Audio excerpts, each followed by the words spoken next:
Welcome to the Lightforge podcast. This is Adwikta. This is Merps. Hello. Okay, let's talk about the expansion. We have some cards. Oh Remember, my god, do we have some cards? this is Sunken City. We are talking about this is the new expansion. Remember, we do not have the core set yet. The core set determines a lot. We So, also do not have the rotation yet. The rotation determines a ton. yeah, we still have a lot to go in terms of understanding what the meta is going to be like. There's also certain assumptions that you may make or may not make. For example, the epic Oh bug. my Does it god. stay? Does it go? That will determine a hell of a lot. But Yeah. cards have come out, so we're going to talk about some things that, themes and everything. If you're looking for like, oh, scores or tier lists or whatever, that's not going to happen for this podcast. It never happens during this podcast. That'll be, the big tier list score reveal. Which will be But on April 10th. It will okay, be on April 10th because the expansion is being released April 12th, right? Am I remembering this right?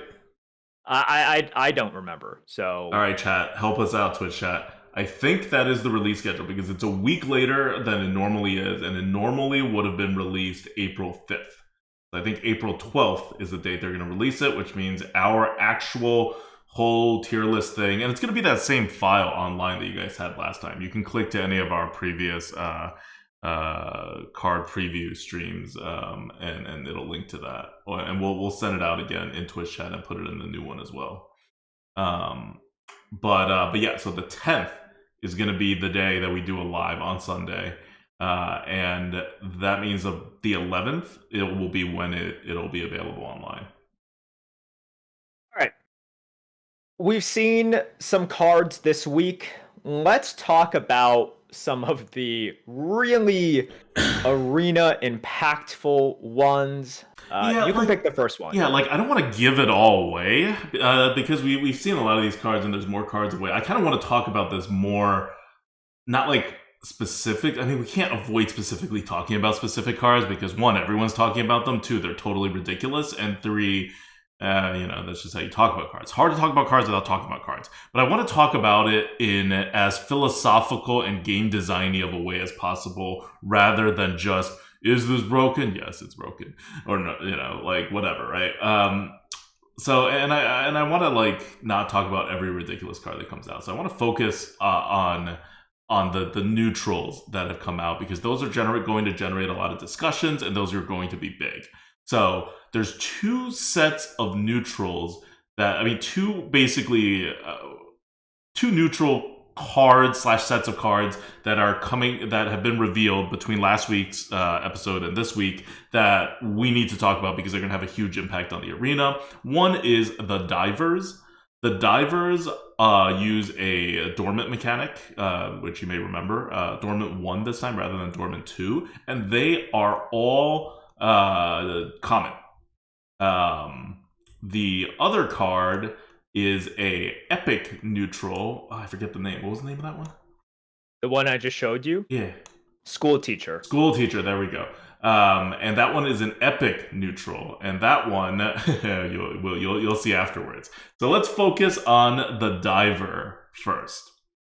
So if you guys remember, dormant was a mechanic in Ashes of Outlands, and it basically puts a card on the board and no one can interact with it and it pops up 2 turns later. So it's dormant for 2 turns. So Vile Fiend was the only non-legendary neutral card that used this mechanic in that set. And it was a 2 mana, 3/5 rush.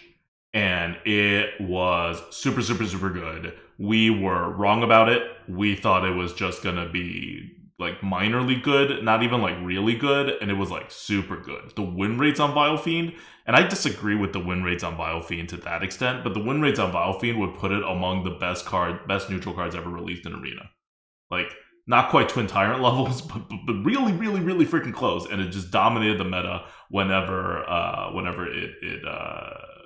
it came in. And this was true not just in the first meta it came in, but every time Ashes of Outlands came back. And Ashes of Outlands stayed in the meta for like I don't know, 3 or 4 metas, because that was still during the standard rotation time.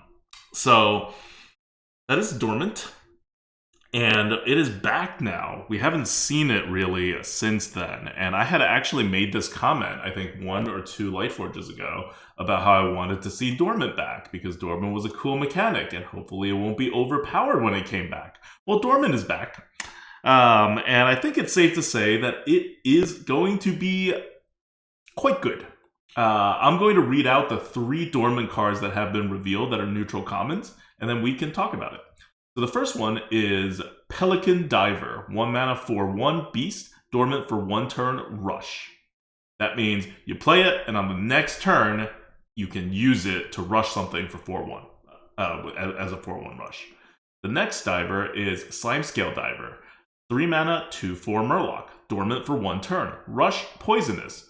So it's like a 2/4 poisonous that on the next turn gets rush. And the turn you play it, you can't do anything with it, but no one can remove it either. And finally, you have Gangplank Diver, which is a 5 mana, 6/4 pirate, dormant for 1 turn, rush, immune while attacking. It means you can play it on 5, and then on 6, you get a 6/4 rusher that does not get hurt. And you know, if it lives another turn, it'll keep being immune while attacking. So those are your divers that are coming in with this meta, and they are reviving the dormant mechanic. Remember, Vile Fiend was dormant 2. These are dormant 1. And in fact, the other dormant cards that exist in Ashes of Outlands were all class cards or legendaries, and they're all dormant 2 as well. All right, so dormant 1. Just to be clear, what that means is you get it on the next turn, and because it has rush, all that is taken away from you is the fact that you can't go face. And yes, in exchange for that, you have the minion be protected. Because typically there is summoning sickness. You can't attack for the next turn, and for most minions, it is vulnerable to your opponents doing something with it. Understandably, you know, there are some enemies or some minions with stealth. There's some that have special effects that limit the interactability with it. But this is very, very safe. There's just not much your opponent can do to deny it. Like, if you look at the 3-drop, for example, I think a comparison that you might make is Wasp, and Wasp has like stealth to help protect it as well. But of course, if they consecrate, if they do even like an arcane missiles, it's got a chance to kill it. So that's not reliable. But as a benefit to rush, you can go face the next turn. No, the real benefit of Wasp is you don't have to use it the next turn. You don't have to use it the next turn. And a big benefit is, I mean, not a big one, but for example, if Skullmance was in and there were additional ways to rush it, for example, with Broom, you could use it on that turn. Depending on what cards are in, what class you are, etc., etc. For example, if lackeys are in and you have rush lackeys, that might make a difference, right? You might really want to use it on that turn. But overall, the safety is so good. Not having ways for your opponent to interact with it. And then when you pair it with something like immune while attacking, oh man, that is quite good. Yep.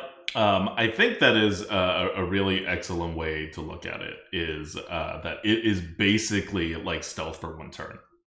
It is a better version of stealth for 1 turn, except in very minor circumstances. But usually, if you compare stealth and stealth in 1 turn, stealth is not that much better than stealth in 1 turn, because for the most part, you want to actually use your minions as soon as you can. So, although stealth is technically forever, you will, I don't know, 85% of the time, just use the minion on the turn that it can attack anyway. So that's a good way to think about these dormant minions, rather than trying to do this weird process of like, what does dormant mean? 1 turn. How does that compare to a Vile Fiend for 2 turns? Like, yes, it's using the same language of dormant for X turns plus a rush, but viewing it in the lens of Wasp or Panther or Worgen Infiltrator as a stealth, that is a good thing. And Panther is still in the game, and it is Yeti level these days. Worgen is still in the game, and it is Yeti level. Those are totally normal neutral cards. And if you look at these, they're clearly better, right? Pelican Diver's a 1 mana 4/1 rather than a 1 mana 2/1. So if a 1 mana 2/1 is perfectly fine, a 1 mana 4/1 is pretty good. Wasp is a 3 mana 2/2 that has a little bit better than that has stealth. And this is a 3 mana 2/4.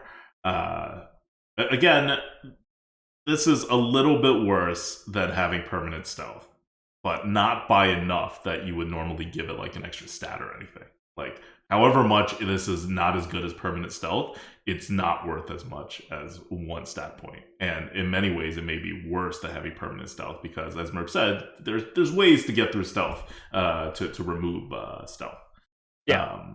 So yeah, you have a card that is significantly better than Worgen Infiltrator. You have a card that is better than a Wasp. But once again, Wasp is not amazing these days. No. It's good. It's good, but it's not an amazing. Wasp these days is barely better than a Yeti. Yeah, it's fine. Wasp is fine. And of course, part of it is the fact that there is AoE sometimes, or like Primordial Drake is a fairly common card because of the Epic bug and also the Dragon Discoverers. So that's a consideration there. But I will say, for example, for people looking at the 3-drop, I don't think anybody's really worried about the 1-drop. If they're looking at the 3-drop and a little bit worried, I would say I wouldn't be worried about it because a better Wasp is not that problematic. Like if Wasp is absolutely fine right now, then a better Wasp should be okay, especially when things are just more in flux, right? When the meta is more solid, when it's more, when you have more sort of Boulder Fist Ogre kind of things, getting a Wasp out there is pretty good. Like, but when you have stuff with death rattles, when you have weird removals, when you have swings, Wasp just doesn't do that much. So I wouldn't be too worried about the 3-drop. It's really the 5-drop that is. I mean, don't get me wrong. The 3-drop is still really good. It's still good. A top tier neutral. Like this is like Knight Captain levels, I think, at least for the 3-drop. I don't think we should like sleep on it, but it's not potentially like I see a lot of calls just everywhere. As soon as this came out, I was doing a stream. People were like, "Did you see the divers?" I'm like, "No." Okay, I'll go look at it. And everyone's like, "We should ban these before they even come in the arena." And I don't think we're actually like the 3 and the 1 are almost certainly not going to rise to the level where they would be banned on the level of any other cards that have been banned so far. Like I don't think so. So let's talk about I would never ban the 3-drop. Yeah, I know. I mean, you think it's even less good from what it sounds like than what I think. Like, I still think the 3-drop is going to be very, very good. Like not just good, but like almost brokenly good. I'll put it that way. But not in a way that is obviously brokenly good. Whereas Gangplank Diver here, 5 mana 6/4 pirate dormant for 1 turn, rush, immune while attacking.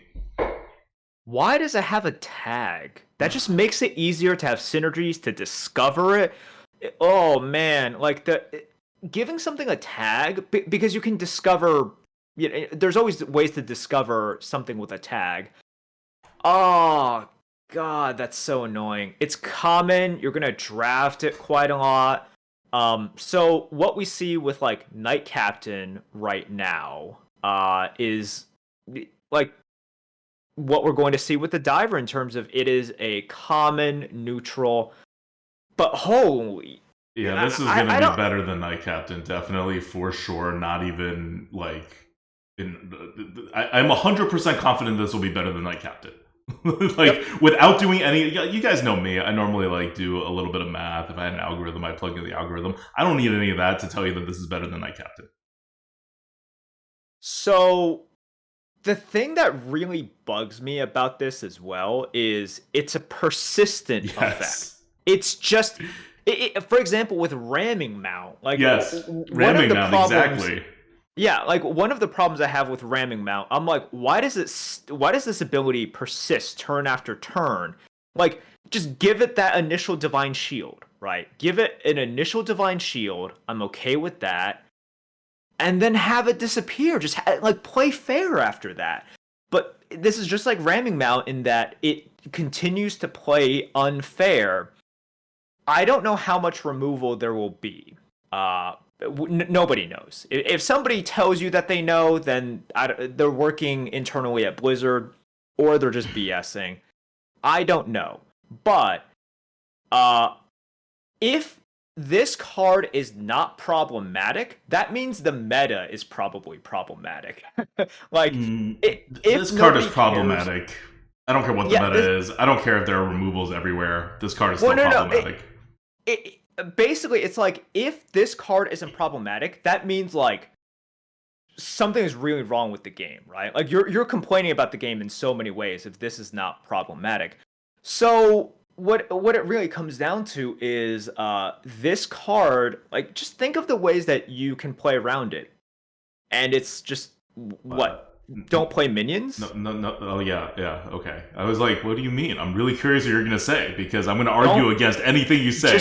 And you said don't play minions. And I'm like, yes, okay, fine. Okay, so just don't play minions. But you can't play removals anyway, because they don't have anything, because they just played a 5-mana dormant card. Yeah. Okay, so look, don't play minions, and then lure your opponent into a giant premium AoE that you have in hand. That's the play. And then, of course, because you passed, they probably will get some damage to your face. Survive that too. So you got to do that. And then if the thought is just like, oh, just play some small things so they don't get extra value. Just have these specific things in your hand, then just have the specific follow-ups. That's not what Arena is about. It just really isn't. And this is why ramming mount had to be banned. It was super toxic, problematic. You don't really choose what you have in your deck. You don't really choose what you have in your hand. Yeah, you can always hold back removal so that when you face Hunter, you're like, I'm prepared for ramming mount, and then you'll lose. You will lose more often by always holding removal in your hand. But then if you use it and then they ramming mount, that feels terrible, right? You're like, well, I should have saved it. But no, you couldn't really save it. You had to play the percentages. You had to use a removal in your hand to get onto the board, get some tempo. Try to just play the percentages there. And if they have the ramming mount, they have the ramming mount. Here, you do see it pop up. You can't even kill it the first turn. I can't believe that this was the dormant. Like, just do a 5-mana 6/4 that has that ability and let people interact with it for a turn. That's fine. Although I understand that's not 2022 power levels anymore. You know, you're putting out a vulnerable 6/4 for 5 mana. I understand why, like, Blizzard wouldn't want to do that. But you do this, and it is like potentially arena ruining levels of overpowered. Okay, so 1, it's definitely arena ruining levels of overpowered. 2, you're focusing so much on this persistent immune while attacking. And this will be a OP card that needs to be removed from arena, or it will destroy all of arena, even if that was 1 turn only. So, setting aside the whole ramming mount thing, which I totally agree with you on, I'm going to caveat it a little, but like, yes, that is going to be a huge problem. The game is pretty much already lost before this guy gets a second attack. And if I'm putting my Blizzard hat on and I'm saying, why is ramming mount not okay, but this could potentially be okay? This is 5 mana. It comes out on turn 6 at earliest. And it only has 4 health. Ramming mount adds health onto an existing minion on turn 3. So relative to what it would take to remove it, it is much harder to remove something that gets successfully ramming mounted compared to something that gets gangplank divered. Okay, that is quite a significant difference, I think, and I don't want to like totally like gloss over that. But before we even get to the ramming mount discussion on why ramming mount was banned, and rightly so. We called it out from the very beginning that ramming mount needs to be banned. Merps called it out as being so ridiculously overpowered it ruins every single game from the immediate start. And I was like, okay, it may not be like that ridiculous, but I was wrong. This is not going to get to the ramming mount problem that often. It will win the game before then. because what it's doing is we're actually playing with this card right now, the Dragon Kit. I forget the name. It's the 5/3 Rushing Dragon with the Divine Shield, right? It's 6 mana. Evasive Worm. Evasive Worm. There we go. These dragons with a similar name. So yeah, Evasive Worm. 6 mana, 5/3 Rush. This is 5 mana. It's delayed for a turn. Usually, and here's the quick and dirty way to do math on Dormant. This is not how I do the math, but it works most of the time to come out to a similar enough number. And that's just you add 1 mana for each turn that it gets delayed. So this will be the equivalent of a 6 mana, 6/4 Rush, immune while attacking, which is the same as the Divine Shield. So it got a +1/+1 before the Ramming Mount ability. And that +1/+1 is super important too, because that +1/+1 puts it on curve most of the time on turn 6, whereas Evasive is not on curve on 6. You have to have a previous drop to be able to run it into. This one has much more flexibility by getting that 1 extra attack. Like, it's actually a very key attack on those curve turns. So Evasive Worm is really good. Like, really, really, really good. I think when it first came out, we rated it even like a couple of points, basically the same as Twin Tyrant, but like a couple of points actually higher than Twin Tyrant. And I'm not sure if by the end, in the Lightforge podcast algorithm, Twin Tyrant ever fully got over Evasive Worm. I think it probably did, but it may not have, just by the algorithm score. That's how good Evasive Worm is. And this card is a +1/+1 power creep, and even more than that. I'm just, doing very rough approximates here. Better than Evasive Worm. Now, it's not a dragon, but +1/+1. And these are, at least the attack is a initiative +1. It's not even just a normal +1 stat. It's a +1 stat with initiative, which is worth, almost double what a +1 stat without initiative is worth. And you see the problem here. This is where you get a card that is definitely going to be rated in the range that it should be banned. I don't know if this is an S tier card, but I strongly suspect that it is. I've not done the math on this yet. And remember, I'm looking at this without even looking at that whole ramming mount problem. And even without the ramming mount problem, it's definitely an A tier card, at least, if not an A+ tier card. Then you add the ramming mount problem on top of that, I think this is going to be an S tier card. And what happens when we rate a card S tier, or even A+ tier in neutral, or even like a mid A tier? If it's A+ tier or above, everything we've rated has been banned by Blizzard because it's just been so ridiculous. If it's a middling A tier, like where we don't say, oh, this is actually a low A, we say it's like a mid A or a high A, but not quite A+, that would be like Scorpid, where it's ruined the arena meta, but like it didn't actually get banned because Blizzard hasn't actually like gotten around to banning it. Like stuff like Spammy is something like A tier. Scorpid is also fun for people. So fair. Like, okay, if you look at one of the major differences between something like Scorpid and something like Watchpost, this goes into how people internalize these things. Scorpid will, like, if they see Scorpid on the other side, how often do you think the person blames the Scorpid versus the huge, let's say, cycle of hatred that the Demon Hunter played, no, right? That's fair. Even if it was discovered off of it, I think a lot of the times, and even though it says created by Venom and Scorpion, they'll be like, "Oh, Cycle of Hatred is so busted," and I agree, right? It's like, you can't have one without the other. If there wasn't Cycle of Hatred, then Scorpion can't generate or whatnot. But yeah, like Scorpion doesn't get so much of the blame because of it, and also people just kind of like playing Scorpion. They're like, "Oh, this is fun when I do it." And Watchpost. Yeah. I don't know how much fun people, I mean, maybe some weird sadistic people have fun playing Watchpost. Yeah, it's the spawn campers, right? It's the people who spawn camp, it's the people who cheese, it's the people in GoldenEye that love proximity mines during the spawn, and then they like chuckle to themselves whenever somebody spawns and the proximity mine goes off. It's those sorts of people, right? But typically, people are just like, okay, well, that didn't feel as fun for myself. And then when they're on the other side of watch Hmm. post, it feels so bad, right? It Hmm. feels even worse. So there's a difference between stuff that is scored high and then Yeah. how people perceive it. Yeah, this is not a fun card. You won't have fun playing with it. You will definitely not have fun playing against it. But you're right. So not only is this probably an S tier card, even if it wasn't an S tier card, it would be in the not fun, needs to be banned, and overpowered card. Like there was, I just love Night Captain and the community response, which I mean we kind of announced it on the Lightforge podcast before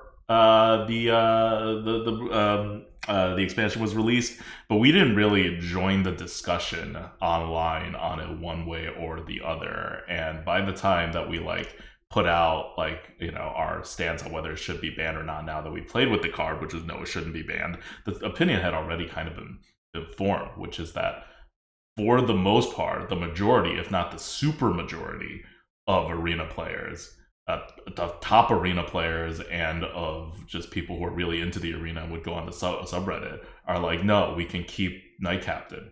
That is good. And we have always called Night Captain the line, like the right below the line. You cannot make another card better than this, or else we would want to ban it. Even if it's like our A tier for Arena is the you really should ban this card, like for game design purposes, even the low A's.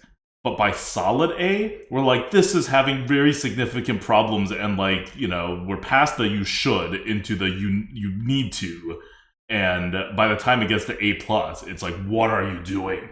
Like, this is like Arena is unplayable at that point, right? So that's why, and Blizzard agrees with us when we get to any A plus level or above, and they ban all of those cards for neutral commons. And even for epics, I mean, I don't think there's any epics that actually got there, but at least for neutral commons that have gotten there, it's been banned. Here, this is going to go there. This is easily going to go into that territory without a doubt.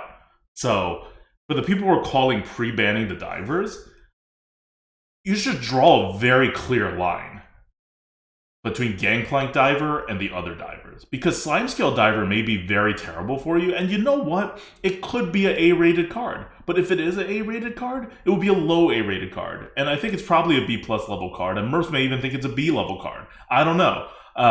But it's not going to be anywhere near that level of ridiculousness that Gangplank Diver is.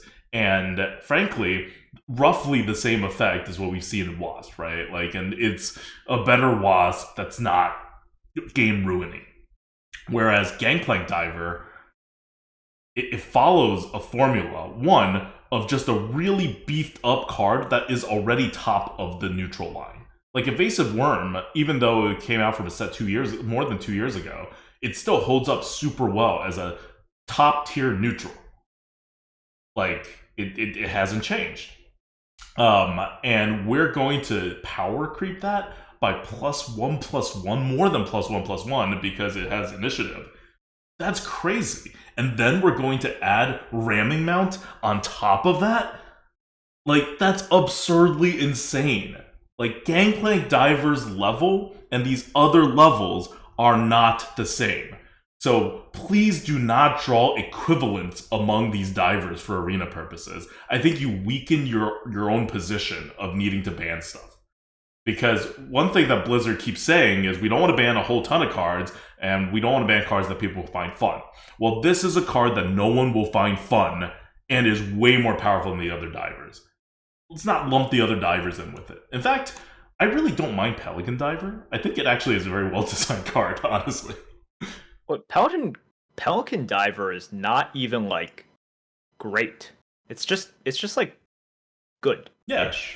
It's just good. It's a delayed 4 damage. Like right now, Yeah. you can get a class cards like Holy Smite that's like 1 mana 3 damage on that turn. So you delay a 1 turn and you get 1 more damage.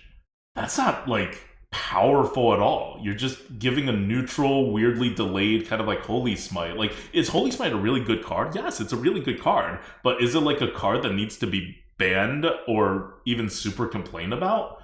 Not really. Like, I don't see anyone running around being like, "Oh my god, priest is so absurd. They have holy smite," and like never. Yeah, it's definitely not going to be that problematic. Just to spoil it right now, from where I am sitting, and I don't know, these scores could change in my personal opinion, and of course, this does not reflect the GOAT score because Adult always has something to say about that, whether he thinks it's higher or lower. But to me personally, like the 3-drop dormant, the Rush Murloc poison thing, for me it's like a BB plus. You know, like it's there. So it's Basilisk level. It's like Knight Captain ish level. It's like, well, Knight Captain is better than Basilisk, but it's like around there. You know, I'm trying to like put in sort of like the context of where I see that. Yeah, And for I me, think the I five, agree with you. yeah, and for me, the 5-drop diver is S. It's easily S. I don't see it as even an A+ card. I see it as S. It just boxes you in way too hard. It's so freaking good, and once again, you can't kill it when it comes out. You cannot play minions or try to play small minions. It's still going to get value. Cards that box you in hard have always been pretty freaking powerful. I mean, look at something like Super Collider, right? Um, if the answer to Super Collider is like, oh, just play one minion, well, no, you can't do that. And then if you do that, well, that's very easy, right? Then it's easily taken care of one way or another. So Yep. I'm very worried about this card. The fact that it is a common as well means there is no hiding from it. You will see it everywhere. Even if they There's fix no the hiding bug, from even it. if they don't fix the bug, Right. Well, actually, if they fix the epic bug, you see it. you see it even more. So, and it's also not a good thing. Like, you shouldn't hope for the epic bug because the epic bug, epic cards historically and continue to be very good, but also very niche typically. Especially like class epics, they tend to be a little bit weird. Yeah. So you don't want that. Niche cards, too much, like too high of an occurrence of niche cards is not good. Look at BGH. BGH is a great example. Is BGH on average a super duper premium card? No. It's not. It's been better for the previous few metas than it was like at the beginning of the game. Like, you weren't hitting a Boulder Fist Ogre, right? But at the same time, now the reason people hate it is because it's everywhere and the swing is huge. So you play your evasive Draconid and it gets BGH, that feels terrible. You play like a Troll Centurion, and let's say you even get a small amount of value from the Troll Centurion, but then the 8/6 body gets BGH, that feels terrible. So you don't want that to happen. And you want the epic bug to disappear, and you want the 5-drop diver to be banned. Yep. And it's important that we, as a community, communicate why this card needs to be banned, while at the same time communicating why a lot of these cards, such as Knight Captain, are fine. You might not love it, you might get frustrated that you lose to it, but if the Knight Captain is fine, then the 1 and the 3-drop divers should be fine as well. Yep. I think this is very important because we're getting to the point where, like, when you release these cards, some of them are just so obviously broken. I mean, Watch Post was obviously broken to most of the high-level commentators, but still not all. I think we were like pushing it super strongly. Some people were like a little hesitant on pushing it, but it was recognized as powerful. Lieutenant Abomination, everyone just immediately said, yes, this is crazy. 100% agreement among the entire community. There's no way the community could function with this card existing.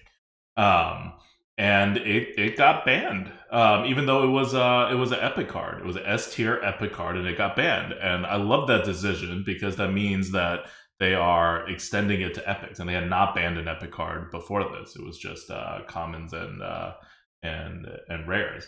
So this is a common card, which is subjected to the most scrutiny in evaluating whether the card gets banned, and it is an S tier card. I mean, not officially yet, but I'm pretty sure we're going to end up rating it an S tier card. So this is going, and I don't know what other people are saying about it, but just based on the uproar that I saw with the community, if anything, the community is more like overrating Slimescale Diver and some people even Pelican Diver rather than just focusing on Gangplank Diver, but nobody is sleeping on Gangplank Diver. So, and for good reason. It's just so obviously powerful in multiple ways, and it does not seem fun to play against or to play with. So, this is a card that will get banned. I am certain of it. Because Blizzard has banned everything this disruptive that has come before it that was not a legendary card. Now, if we could get this pre-banned, that would be really awesome. And if we can't get a pre-banned, can we all just like repeatedly poke Ixar or whoever steps forward, bless their heart, as the arena communication person and where things go to arena? Remember, if you are reaching out, do so respectfully and professionally. Yes. And also don't pester them. Don't like try to slide into the DMs for this. For example, Ixar sometimes has AMAs. If you would like to flag this professionally in one of the AMAs, I think that's cool, right? Yeah. If there are other, even if you just tweet at them, like if you tweet at them or message them, once is definitely fine. Once every like 3-4 days is probably fine. Even I wouldn't go to once every day. That's they get it, they know. Once every week is, I think, very safe. As just like a reminder, like, hey, we want you to ban this card. Hey, it's still not banned. Are you thinking of banning the card? And I also don't think we necessarily even need to do that. This card is just so blatantly terrible that they'll hear, they'll hear, and they'll know. But it doesn't hurt to just make sure this card is not in the arena, because there is no functional arena with this card in it. Yep. And once again, just like, okay, I'm gonna give you guys good advice from life. Okay, this is get your notepads out. This is going to be Merp's life advice time, and it's very applicable for this. Whenever you have problems, let's say with a spouse or a partner or Hearthstone Arena, don't mention all of the previous other things that might annoy you, but to the other person just seems like you piling on, which you are, because that's not fair, and it comes off poorly, and you are going to get nowhere. So, for example, if your partner bothers you by your partner, let's say, leaving stuff out in the open, right? Not putting it back in the fridge. Pick a good time to talk about it.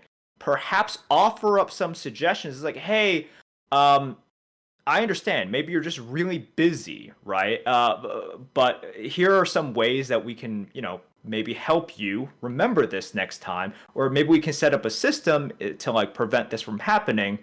Don't just be like, you suck. How can you leave this out all the time? Also, you left it out this and this date while I tracked. Also, you keep leaving all of this other shit out. That's a bad idea, okay? Hopefully you see the difference between those. And if you're bringing in other stuff as well, that's a bad idea. Same goes with Hearthstone Arena, okay? If we want the diver banned, don't pile on. Choose a good time. Suggest solutions instead of just saying, you suck. Hopefully that helps. I'm not saying that it guarantees anything. I don't think this is like an equal kind of analogy. Like this is someone, and this is a developer and a game player. This is not a one-on-one relationship. There is a huge inequity in power. No. This isn't about the other person. This is about the complainer. Okay.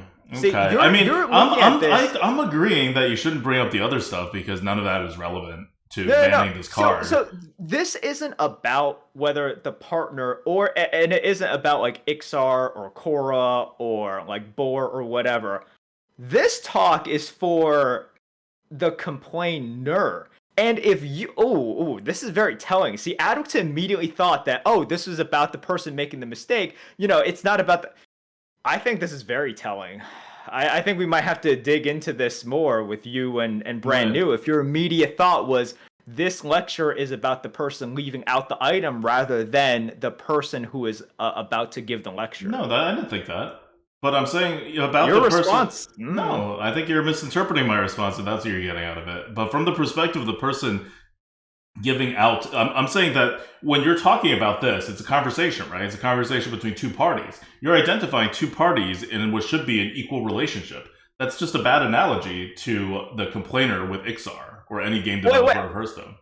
No. Well, I said a partner. I never said it was a healthy relationship. This could be a very inequitable relationship there as well. But if you're trying to okay. Well, I guess my assumption when I'm thinking of working with a partner, right, is that we're in a healthy, more or less equal relationship. So I think that actually says something. I never talked okay, well, I think that's a positive reflection of my relationship rather than a negative. That's a positive reflection of you. So that was good. The first assumption, but that wasn't an assumption. That was just you misinterpreting. I never thought of this from the perspective of that because you addressed this to the perspective of the person complaining. Like that's how you addressed it. I did not have. I don't think I misunderstood that at all. I think you misunderstood my comment afterwards. But my point is, I think you're right that you shouldn't mention the other times Blizzard has failed. And honestly, that's why I keep mentioning the times that Blizzard has banned everything. Because Blizzard has. Like, when a card is this ridiculous, the truth proves itself, right? Like, even if they don't want to ban it, they, like, shuffle around for, like, a few weeks, and they're like, I don't really want to ban it. Oh, we're thinking about it. We're definitely not going to pre-ban it. They still eventually ban it because it's so terrible. Like, they draw the line somewhere. It's not where we draw the line. But for these kind of things, it's pointless to mention history. But I do think that you can make, like, you don't have to approach it as an equal partner. You can approach it as like a customer to someone designing the product, because that is the relationship that we are actually in, not a equal partnership with Blizzard. Instead, you should say things like, hey, this is what's wrong with it. Can you fix it, please? I don't think you have to be like, we understand, you're very busy, blah, blah, blah, blah, blah, blah. You could, but I don't think that's a responsibility, because this is a customer to designer or community to designer relationship. This is not a one-on-one personal relationship.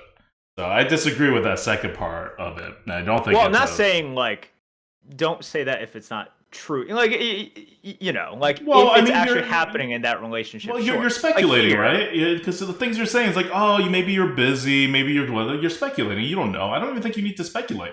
Oh no, I'm assuming that you actually do know because you're in the relationship with that person. So you're assuming that you do know. So when you say you maybe, you actually mean I know you are. Yeah. Okay. Yeah. Anyway, I'm saying you don't have to think that deep about Ixar or any of the Blizzard developers. Maybe they already do. Yeah, maybe they do, but it's not needed. It's not needed. This is something that, this is one of those basic things that you deserve as a player. I mean, don't be mean about it, but just tell them. Is this about Hearthstone? I mean, Hearthstone is about life. We really use Hearthstone and Hearthstone Arena as an allegory for life and ethics and meta ethics, I think. Oh, is this a waiting for Godot kind of thing? Is this why you play Arena? Because you love waiting for Godot? Yes, this is exactly why I play Arena, to marinate in the existential reality of our being. I don't know, why do other people play Hearthstone? Waiting for Godot, waiting for micro adjusts, just waiting. Yeah. Waiting for Arena Utopia. I mean, is it a coincidence that in Godot there's an example of 50 coin flips? That's Rosencrantz and Guildenstern. Oh shoot! You love that. But same thing. I love Rosencrantz and Guildenstern. Yeah, no, you love that one too. And like if you think about them literally, there's a reason why you like both of them, Yeah, right? yeah. I mean, Yeah. they're like one's really building off the other, They very really are. explicitly. Yeah. But yeah, the Gangplank Diver ultimately just needs to go, and we'll end the discussion on Gangplank Diver here because we'll talk about it more. And we're not going to talk about it in the next episode of the podcast, but in the one after that, that's the big like actual card valuation stream slash podcast slash mod. We'll talk a lot about Gangplank Diver if it has not been announced yet at that point that this card is going to ban, because that means that for the week or two after that, depending on when Blizzard does ban it, this card's going to dominate the meta. Let's talk about the next problematic neutral card that exists and has been announced. It is School Teacher. It is a 4 mana 5/4. Wait, is it really 4 mana? I thought it was a 5 mana 5/4. Oh no! Wait, you think it would? Oh my god, it's a 4 impose mana 5/4? You think that ability costs something? Oh my god. Okay. Wait, It's what? a 4 mana 5/4 Naga. Battle Cry. Add a 1/1 Nagaling to your hand. Discover a spell that costs 3 or less to teach it. So that means it's a 4 mana 5/4 that puts a 1 mana 1/1 into your hand. And that 1 mana 1/1 gets a discovered spell attached to it. So it is better than a card. By the way, if you are even curious, the Nagaling token, not even token, like it's also a Naga. Yes. So that can also, because we've already seen some things that are like, if you played a Naga while this is in your hand, trigger whatever effect. So the Nagaling is also, it has that tag, so extra benefit there. Yep. So first off, it's an uncurved card, right? Second of all, it's a bunch of Nagas. It's an epic. It adds the 1 mana 1/1 to your hand. That is almost certainly better than any other card in your deck because it has a free up to 3 mana spell that you teach it. So I don't know. This card's pretty ridiculous, and I think you just got to think about it in terms of the epic bug. If the epic bug is not fixed, this will be everywhere because there is no other 4-drop that's going to beat it out. This card has the potential in certain metas for certain classes to be absolutely toxic and very, very broken. Because if you look at the possibilities for this, in certain metas, there just won't be that many 1, 2, 3 mana spells, and there'll be a good chance that like it'll just be really good, right? I can imagine a scenario where, let's say, the studies are in, right, and then you just have more opportunities for more studies from Scholomance. That is bad. That's potentially very, very problematic. And then it's like, you're giving priests additional chances to get draconic studies. Even without studies, something like Warrior and Execute. Execute's what, like 3 mana now? You will have a 1 mana 1/1 that executes. And Warriors don't have a lot of spells. Is that not true? Did they move Execute out of court?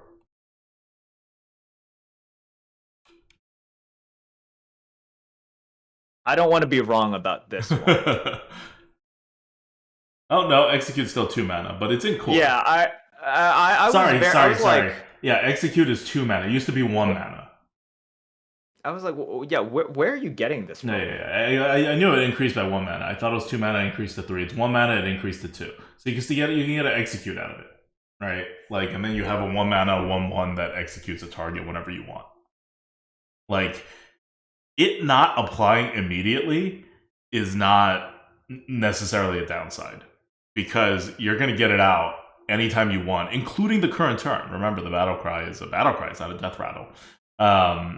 So if you're not playing this on turn 4, you can get it out on the same turn if you need to, and if you don't need to, you can save it for the correct situation, which means that almost any decent spell will still be decent. There are very, very few 3 mana or below spells that are like a lot better if you play it on the early turns than the late turns. All right. So we've seen this card. There's still a lot more to be revealed, but these have already spooked me significantly. Because I'm sure we will see some other pretty powerful neutral cards. I think Blizzard is just done printing boring slash not as powerful cards, and that's fine. For constructed purposes, that's absolutely fine. My understanding of constructed in a very limited sense is it's not just like the power level is very high, it's that constructed is played in a bit more of a solitaire kind of way. I know people meme about that, but it does seem like it's true, in which the decks have their set win conditions, and yes, they're still interacting, but they're really trying to hit their win condition one way or another. And you can have minions this powerful, and you need to have minions this powerful in order to try to shift it in the other direction. But it definitely hurts Arena, and it definitely hurts when you are keeping the status quo, as in reintroducing old sets. Look at Worgen Greaser right now. It is a complete meme. I mean, it was a complete meme. It still is a complete meme. And if you bring anything back close to Worgen Greaser, it's so bad. It's unplayably bad. You are creating a empty slot in the draft. If it is generated somehow, that is a non-card, effectively. As in, you might feel tempted to play it, but you know that if you spend 4 mana to play it, and they even do a freaking Troll Bat Rider, which is not even a premium card. It's just like a good card. You might have lost the game due to that. So you just really want to avoid situations like that, in which you have too many non-cards versus actual cards versus just world beater cards. That difference is too big. That gap is too big. So it's fine if you have normal cards versus Knight Captains. It's fine if, not fine, but it's more tolerable from just a balance perspective if you have Knight Captains versus like cards that are better than Knight Captains. But it's just really bad and frustrating when you have extraordinarily bad cards against like the Wildpaw Caverns and the Templars for Paladin. And then especially when you have a extraordinarily powerful neutral card like you'll have with the Diver. Yep. That is... Oh. I wonder what this is going to come out as when I actually map it out. It's going to be quite insane. This may be an S tier card too. I don't know. This one? It'll at least be an A tier card. I don't know if it'll be. I can see this one having different scores for different classes. Yeah. In different metas. Right? I mean, it will, but I mean, I'm just going to generalize it. Interesting. How do you even generalize it? Because like the spells are so different. Well, that's what generalizing is, right? Like if you're like saying otherwise, every single thing has a different score, and every single thing they use is a randomness, right? If you had a card that generates a random spell, that'll be different across every single meta, but we give it just one score. Right. Yeah. Well, what I'm saying is, when you calculate, are you just looking at the history of Hearthstone and all of these? I'm just looking at the general. Period? Yeah. Okay. Well, no, so you're not even going to generalize within the meta. It's no, generalization. I'm going to generalize outside of the meta because I can't. I don't have an algorithm anymore. Even when we did, that was a generalized version, but I'm generalizing even harder now because I mean I'm generalizing on like hard numbers too. In that it's all a bit fuzzy now because I'm literally like sitting here with my Excel chart doing this. But I think it's definitely going to come out to be at least an A, maybe an A plus, maybe an S even. But well, I legit thought this was 5 mana. Like in my head, this was 5 mana because I'd seen this card before and we were talking about it earlier, and I was like, oh, I don't think it's that good. I mean, I think it's like really good. But I don't think it's like bannable good. Not just because it's an epic, but just because it's like, we've seen stuff like this and compared it to Spammy. But this card's going to be at least as good as Spammy, probably better than Spammy. So we'll see where it falls. All right. Question from the GOAT. Brought to you by our patrons. So, Merps, now that you no longer have a computer, and you are no longer streaming on Mondays until your computer gets back, what are you doing with all of your extra time that you are not playing Diablo 2 with, that you are not streaming on Monday nights with?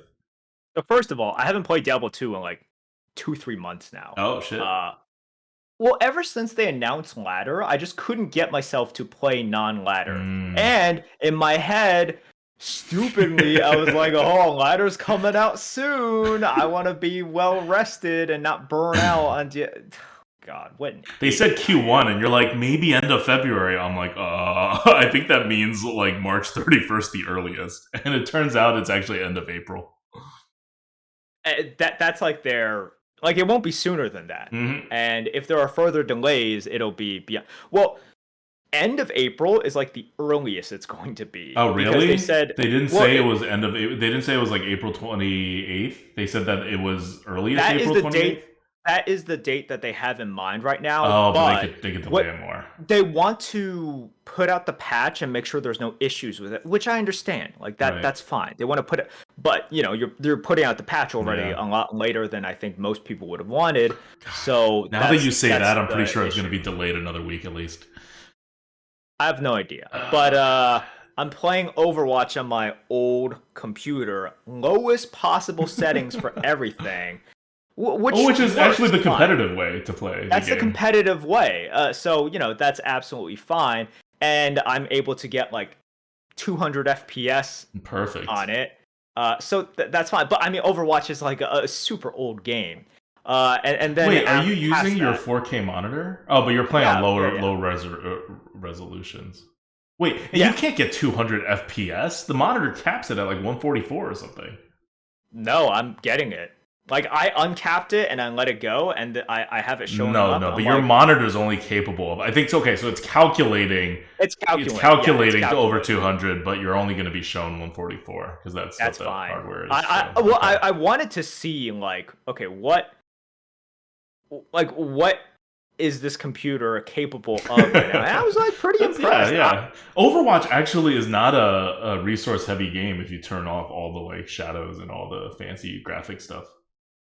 Yeah, it's pretty good. Like it definitely, Blizzard definitely. Well, you could tell What resolution are you playing? You're still playing at 1080 resolution, right?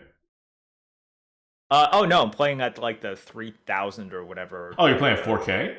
Yeah, I'm playing 4K. On lowest settings, even on 4K, you can get 200 frames. That's pretty good, especially with that old computer. That, by the way, guys, that's like a 7-year-old computer, maybe 7-year-old computer. This computer, and it was so like average back then for a gaming computer. It was not like a top-end gaming computer.